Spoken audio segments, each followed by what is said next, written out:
6 na buwan bago nito, si Chi Mao ay namuhay ng tahimik bilang isang guro sa pisikal na edukasyon. Bawat linggo, nagboluntaryo siya sa isang ampunan, nagtuturo ng baseball at gumugol ng oras sa mga bata. Sa bahay, mayroon siyang mapagmahal na asawa at isang sanggol na 5 buwan pa lamang. Ang kanyang kinikita ay katamtaman lang, ngunit ang kanyang pamilya ay namuhay ng maginhawa at walang pag-aalala. Si Chi Mao at ang kanyang asawa ay nagpapasalamat sa kanilang simpleng kaligayahan. Madalas nilang pinagsaluhan ang mga naulila na itinuturing silang mga figure ng magulang. Ngunit isang araw, nagbago ang lahat nang ang isa sa mga bata ay misteryosong nawala. Dahil sa galit, hinarap ni Chi Mao ang pamunuan ng orphanage dahil sa kanilang kapabayaan. Sa halip na umamin ng kasalanan, sinisi siya ng pinuno ng ampunan sa pakikialam niya. Kinabukasan, na-corner ng head ang isang bata sa isang storage room. Siya ang may pananagutan sa naunang pagkawala at akmang kikidnapan ang isa pang bata para ibenta sa isang kriminal na grupo. Sa isang pagpupumiglas, nadulas siya at napasando sa isang bakal na agad na namatay nito. Nasaksihan ni Chi Mao ang eksena at nataranta. Sinubukan lamang niyang protektahan ang mga bata, ngunit ang sitwasyon ay lumampas sa kanyang kontrol. Di nagtagal, ang kanyang sariling sanggol ay kinidnap ng isang misteryosong lalaki. Desperado, nagpunta sa pulisya si Chi Mao at ang kanyang asawa, ngunit walang tunay na pagsisiyasat na sinundan. Nagpost sila ng mga nawawalang flyer ng bata kung saan-saan, ngunit walang mga lead na dumating. Isang araw, nakatanggap sila ng tip na nakita ang kanilang sanggol sa isang hospital. Pagdating nila, sinabihan sila ng mga nurse na itigil ang paghahanap at magpatuloy. Galit, nawalan ng kontrol si Chi Mao. Lumipas ang mga araw sa katahimikan at kalungkutan. Dahil sa kawalan ng pag-asa, tinapos ng kanyang asawa ang kanyang buhay, iniwan si Chi Mao na sira at nag-iisa. At mula sa pagkawalang iyon, nagsimula ang kanyang paghihiganti. Makalipas ang isang linggo, nakilala niya ang isang nurse na nagsasabing alam niya kung nasaan ang kanyang sanggol. Isa itong setup, ang nurse ay biglang tumalon mula sa isang gusali, at si Chi Mao ay hinakusahan ng pagpatay. Siya ay pinahirapan ng isang pulis na nagngangalang Huban hanggang sa umamin siya sa mga krimen na hindi niya ginawa. Pagkalipas ng 17 taon, pinalaya si Chi Mao dahil sa parol. Binati siya ni Wu Bin, na ngayon ay isang senior officer, na may huwad na kabaitan. Nag-alok siya ng pera para sa isang bagong simula, ngunit tumanggi si Chi Mao. Ang tanging layunin niya ay paghihiganti at ibunyag ang katotohanan tungkol sa pagkawala ng kanyang anak. Isang gabi, nakasuot ng itim si Chi Mao at nagsuot ng maskara. Hinabol niya ang head nurse na minsang nagsabi sa kanya na sumuko. Kinidnap niya siya, inusisa siya, at pinahirapan siya para sa mga sagot. Samantala, ang isang teenager na babae na nagngangalang Zia kasama ang kanyang 3 malalapit na kaibigan. Si Mai, ang tanging babaeng kasama niya, si Hao na itinalaga ng tapat na anak ng isang alipin na protektahan siya. At si Zonghan na kanyang kaibigan noong bata pa. Kinagabihan, nagtitipon ang grupo sa bahay ni Zonghan. Habang nagre-relax silang magkasama, palihim na binuksan ni Zonghan ang laptop ng kanyang ama at nag-access sa isang dark web livestream na nagpapakita ng brutal na pahirap ng head nurse na ginawa ni Chi Mao. Habang nanonood, nagtalo sina Hao at Zonghan. Si Hao ay nakalimutang ibalik ang isang bagay na hiniram niya noong 1 taon at ang galit ni Zonghan ay lumaki hanggang sa muntik na niya itong atakihin. Matapos lumamig ang tensyon, sinubukan ni Zia na aliwin ang pakiramdam ni Hao. Siya ay anak ng mga alipin habang ang iba ay nagmula sa pribilehiyo. Habang naghahanda silang umalis, bumalik si Zonghan kasama ang isang grupo ng mga thug at inatake si Hao. Mabilis na naging marahas ang paghaharap, ngunit nilalabanan ni Hao at natalo silang lahat. Wala sa kanila ang nakapansin kay Chi Mao na nanonood mula sa malapit. Nang matapos ang laban, sinundan ni Chi Mao si Zonghan, hinuli siya, at dinala siya sa isang nakatagong bunker. Doon, inilubog niya siya sa nagyayelong tubig at ini-broadcast ang pagdurusa ng live online. Nauna rito, nalaman ni Chi Mao mula sa punong nurse na si Zonghan ay anak ni Chen, isang pangunahing tauhan sa isang sindikato ng organ trafficking. Determinado na makakuha ng mga sagot, pumasok si Chi Mao sa tahanan ni Chen, kinidnap siya, at pinailalim siya sa parehong brutal na pagtrato. Habang pinapahirapan si Chen gamit ang isang dekoryenteng upuan, hiniling ni Chi Mao na malaman kung sino pa ang nakilahok sa pagkidnap sa kanyang anak. Nagtapat na ang head nurse, ngunit ayaw magsalita ni Chen sa kabila ng sakit. Sa desperasyon, nagbanta si Chi Mao na lunurin si Zonghan kung mananatiling tahimik si Chen. Samantala, dumating si Wu Bin at ang kanyang subordinate sa bahay ni Chen para mag-imbestiga. Sa loob, nakakita sila ng live stream na nagpe-play sa isang smart TV na nagpapakita kay Chen at sa kanyang anak na pinahihirapan. Agad na hinala ni Wu Bin ang kaugnayan sa pagitan ng kasong ito at ang naunang pagdukot sa head nurse. Sa ibang lugar, nasa bahay si Zia at umiinom ng gamot para sa sakit ng puso niya. Siya ay naka-schedule para sa operasyon at planong lumipat sa isang paaralan sa Amerika pagkatapos. Ang kanyang ama, si Yuan Jay, ay hinimok siya na tumuon sa pagbawi at ipinagbabawal si Hao na makita siya pagkatapos ng insidente kay Jing Han. Iginiit niya na hindi dapat makisama si Zia sa anak ng mga alipin. Para matiyak ang pagsunod, nag-aalok si Yuan Jay kay Hao ng isang tseke para sa 1,000,000 won kapalit ng pag-iiwan kay Zia. Samantala, patuloy na pinapahirapan ni Chimao si Chen hanggang sa tuluyang masira. Inamin ni Chen na ang sindikato ay kumikilos sa ilalim ng proteksyon ng mga mayayamang elite na nakikipagtulungan sa mga hospital, opisyal ng gobyerno, at mga opisyal ng pulisya. Inihayag din niya ang katotohanang pinakakinatatakutan ni Chimao. Patay na ang kanyang anak. Ang puso ng sanggol ay ililipat kay Zia, anak ni Yuan Jay. Iniutos ni Yuan Jay ang operasyon sa pamamagitan ng dark web at tumulong sa pagsasaayos ng mga kidnapping, na ang isa ay umangkin sa anak ni Chimao. Galit na galit sa pag-amin, inatake muli ni Chimao si Chen. Pagkatapos ay nagsimula siya ng isa pang live stream at hindi nagpapakilalang nagpadala ng address sa pulisya. Nagmamadali si Wu Bin at ang kanyang subordinate sa lokasyon at nakitang buhay si Zhong Han. Matapos siyang iligtas, naghanda silang bumalik sa istasyon, ngunit biglang lumitaw si Chimao mula sa upuan ng driver at sinakal si Wu. Habang hawak si Wu na hostage, pinilit siya ni Chimao na aklasan kung si Wu Bin ay bahagi ng sindikato. Kasabay nito, napagtanto ni Wu Bin na ang tao sa likod ng mga kidnapping at pagpatay ay si Chimao, ang guro na minsan niyang pinahirapan 17 taon na ang nakakaraan. Di nagtagal, ginawa ni Chimao ang kanyang susunod na hakbang at inagaw si Yuan Jay. Ipinatawag ng pulisya si Zia upang ipaalam sa kanya ang pagdukot sa kanyang ama. Sa gulat at takot, nakiusap siya sa kanila na iligtas siya.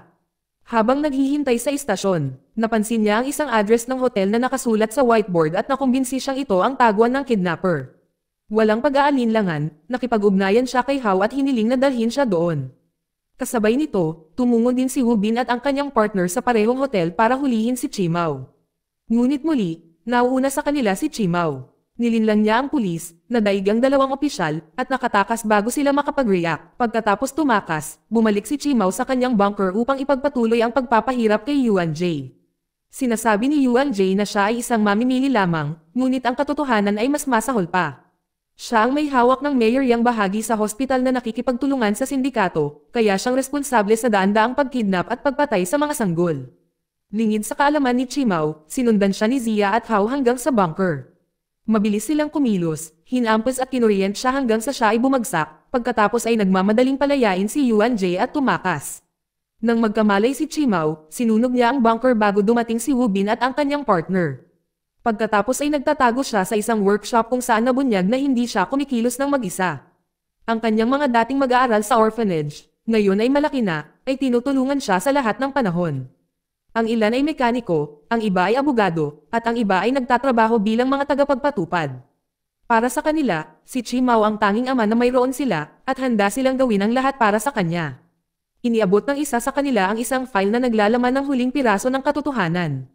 Si Wu Bin ay sinuhulan 17 taon na ang nakakaraan upang e-frame si Chimao para sa pagpatay. Sa ibang lugar, nagsimulang tanungin ni Wu si Wu Bin tungkol sa posibleng kaugnayan niya sa sindikato. Takot ang nagtutulak sa kanya habang nag-aalala siyang muling umatake si Chimao. Kinabukasan, nakuha ng dalawang opisyal ang address ng workshop na pag-aari ng mga dating estudyante ni Chimao. Pagkatapos makakuha ng search warrant, tumungo sila roon upang ipagpatuloy ang investigasyon. Kasabay nito, nagsimula si Chimao ng isa pang misyon. Bumisita siya sa bahay ng kasambahay ni Yuan Jay, na mga magulang ni Hao, at humingi ng medikal na record ni Zia. Kapag nag-aalangan sila, pinagbantaan niya ang ama ni Hao. Sumusubok si Hao na lumaban, ngunit madaling madaig. Matapos makuha ang mga dokumento, dumiretso si Chimao sa ospital para hanapin si Zia. Naroon na si Zia kasama ang kaibigan niyang si Mai, naghahanda para sa kanyang nakatakdang operasyon. Kinakabahang naghihintay si Mai, umaasang magiging maayos ang operasyon. Habang hinahanap ni Chimao ang gusali kung saan kinaroroonan ni Zia. Samantala, inaasahan na ni Yuan Jay ang pag-atake. Inutusan niya ang operasyon na maganap sa isang ligtas na silid at kumuha ng 12 ng mga armadong gwardya upang protektahan ang kanyang anak na babae. Dumating si Chimao na mag-isa, armado lamang ng kanyang baseball bat. Ngunit ang kanyang pag-atake ay mabilis at brutal. Isa-isang bumagsak ang mga bantay at tuluyang narating ni Chimao si Zia. Nagtagumpay siyang dalhin siya sa kanyang hideout. Nang magising si Zia, ipinakita sa kanya ni Chimao ang isang video confession mula kay Yuan Jay. Sa loob nito, inamin ni Yuan Jie ang pagpapatakbo ng organ trade at inihayag ang katotohanang hinahabol siya ni Chi Mao sa loob ng maraming taon. Buhay pa ang anak ni Chi Mao. At ang batang iyon ay si Zia. Pinalaki siya ni Yuan Jie para lang kunin ang kanyang puso para sa kanyang tunay na biological na anak. Ayaw tanggapin ni Zia ang kanyang nakikita. Naniniwala siyang minamanipula ang video o napilitang magsalita ang kanyang ama. Sinubukan ng isa sa mga dating estudyante ni Chi Mao na patatagin siya. Sinabi niya sa kanya na totoo ang pag-amin ni Yuan Jie at si Chi Mao ang kanyang tunay na ama. Inaanyayahan niya si Zia na manatili sa kanila, ipinaliwanag kung paano inalagaan ni Chi Mao at ng kanyang yumaong asawa ang mga ulila ng walang ibang nag-aalaga. Sa kabila ng kanilang mga salita, nananatiling kainahinala si Zia. Kapag ibinaba nila ang kanilang bantay, siya ay nakatakas at nakipag-ugnayan kay Hao para sa tulong. Nagmamadali si Hao sa kanyang kinaroroonan, ngunit bago umalis, ipinaalam niya kay Hao ang kanyang kinaroroonan. Alam na niya na si Zia ay biological na anak ni Chi Mao, na kumpirma matapos suriin ng kanyang mga magulang ang kanyang mga medical na file. Samantala, si Zia ay nagtatago sa bahay ni Mai, balak na lang i-charge ang kanyang telepono habang hinihintay si Hao. Ngunit nagbago ang lahat nang lumabas si Yuan Jie sa isa sa mga silid. Sa sandaling iyon, tinamaan siya ng katotohanan. Hindi siya minahal ng kanyang ama. Pinalaki niya ito para lang gamitin ang puso niya para iligtas si Mai, ang tunay niyang anak. Ilang sandali pa, may kutsilyong nanginginig sa kamay, hinarap ni Zia sina Yuan Jie at Mai. Sa loob ng 17 taon, nabuhay siya sa ilalim ng isang ilusyon, sa paniniwalang si Yuan Jie ay isang mapagmalasakit na ama. Ngayon ay alam na niya ang katotohanan, at ang pagkakanulo ay mas lumalim ng mapagtanto niyang si Mai ay bahagi ng lahat ng ito. Dahil sa kawalan ng pag-asa, itinutok ni Zia ang talon sa kanyang dibdib, pinili ang kamatayan kaysa gamitin muli. Bago siya makakilos, si Hao ay sumabog at natigilan ang mga bodyguard gamit ang isang dekuryenteng sandata. Hinawakan niya si Zia at sumugod kay Chi Mao, pagkatapos ay kinuha si Mai para gamitin bilang leverage laban kay Yuan Jie. Inutusan ni Chi Mao ang kanyang mga dating estudyante na bantayan ang dalawang babae habang naghahanda siyang harapin sina Yuan Jie, Wu Bin, at Wu. Nakipag-ugnayan siya kay Yuan Jie at binalaan siya na magpakita na nagbabantang papatayin si Mai kapag tumanggi siya. Samantala, dinala sina Zia at Hao sa isang maliit na inn kung saan pinamamahalaan ng mga estudyante ni Chi Mao ang mga live stream at mga operasyon sa pag-hack. Doon, ipinakilala ng grupo ang kanilang mga sarili at ibinahagi ang katotohanan tungkol sa nakaraan ni Chi Mao. Ipinaliwanag nila na 17 taon bago nito, aksidenteng namatay ang direktor ng orphanage sa pakikipaglaban sa isa sa mga bata. Para protektahan sila, sinisi ni Chi Mao. Inilibing ang katawan, at isinakripisyo ang lahat para mapanatili silang ligtas. Siya ay madalas na walang pagkain upang ang mga ulila ay makakain, na nagpapatunay na siya ay isang tao na hinimok ng katapatan, hindi kalupitan. Sa ibang lugar, sa wakas ay nakilala ni Chi Mao sina Wu Bin at Wu. Nagkukunwaring sumuko, pinayagan niya silang pinusisan siya at ihatid sa daungan para sa isang dapat na pagpupulong kay Yuan Jie. Habang nagmamaneho, ibinalita ni Chi Mao ang pagkamatay ng nurse mula sa nakalipas na mga taon. Si Wu, natatakot, ay nagpahayag na si Wu Bin ang tunay na pumatay. Sa galit, itinanggi ito ni Wu Bin at sa halip ay inakusahan si Wu. Nagtalo ang dalawang lalaki hanggang sa sumiklab ang karahasan sa pagitan nila. Sa kaguluhan, tahimik na pinakawala ni Chi Mao ang kanyang sarili mula sa mga posas at hinahayaan silang sirain ang isa't isa. Napatay ni Wu si Wu Bin, ngunit panandalian lang ang kanyang kaginhawaan.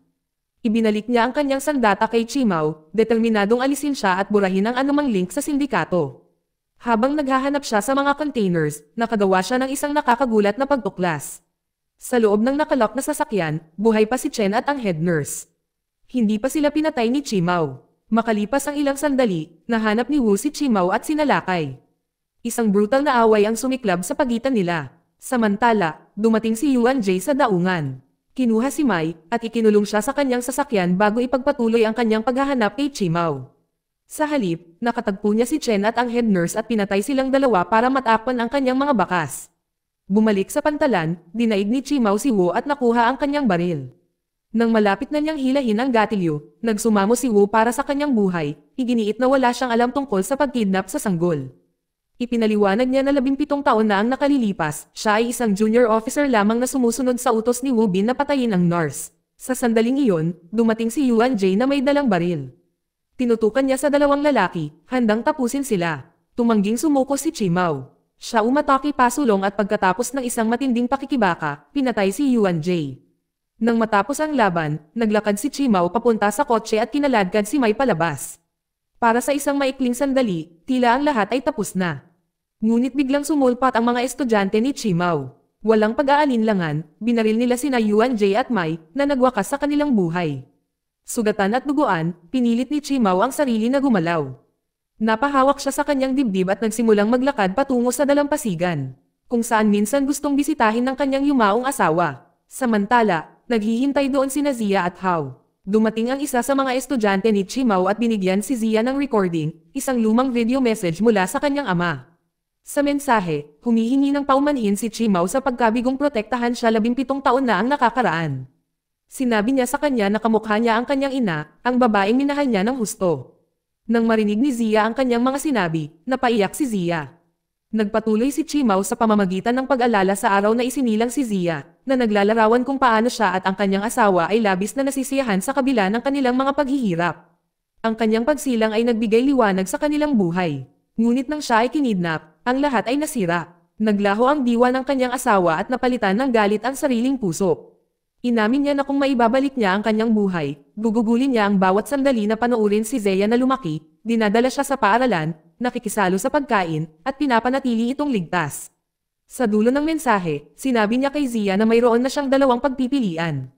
Ang mamuhay ng matiwasay na wala siya, o bigyan siya ng huling pagkakataon na maging ama na nararapat sa kanya. Dahil sa emosyon, hindi mapigil ang umiyak si Zia habang nagtatapos ang video. Ilang sandali pa, dumating si Chimao sa dalampasigan, nanghihina at puno ng dugo. Natisod siya patungo kay Zia, ngunit bumagsak sa buhangin bago ito naabot. Sa kanyang kumukupas na kamalayan, nakikinita niya ang kanyang yumaong asawa na malumanay na nakangiti sa kanya. Napagtanto niya na ang kanyang paghihiganti ay ganap na tapos, ngunit ang kapayapaan na kanyang hinahangad ay hindi darating. Sumugod si Zia sa kanya at idiniin ang mga kamay sa sugat nito, pilit na pinipigilan ang pagdurugo. Huminga ng isang huling hininga si Chimao at bumulong ng paumanhin bago namatay sa kanyang mga bisig. Lumuhad si Zia sa tabi ng kanyang katawan at humihikbi, napagtanto ang malupit na katotohanan.